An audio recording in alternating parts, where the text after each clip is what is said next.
ప్రభుత్వం చేపట్టిన సర్వేపై ప్రతిపక్షాలు చేస్తున్న అసత్య ప్రచారాలను నమ్మొద్దని మంత్రి పొంగులేటి శ్రీనివాసరెడ్డి పేర్కొన్నారు.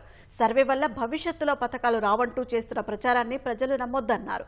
ఇప్పుడు చేస్తున్న సర్వేతో అర్హులైన అందరికీ తప్పకుండా పథకాలు అందుతాయని చెప్పారు.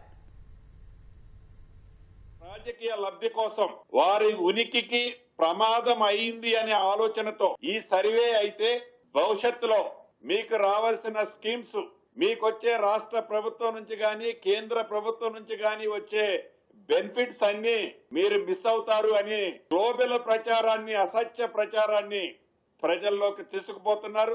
ఈ సర్వే వల్ల ఏ ఒక్కళ్ళకి ఏ రకమైన స్కీమ్ కి ఇబ్బంది కలగదు. మీరు అధికారంలోకి వచ్చిన కొత్తలో సమగ్ర కుటుంబ సర్వే అనే కార్యక్రమాన్ని మీరు చేపట్టారు. ఒక్క రోజులోనే రాష్ట్ర వ్యాప్తంగా అద్భుతంగా ఒక సర్వే చేశామని చెప్పారు.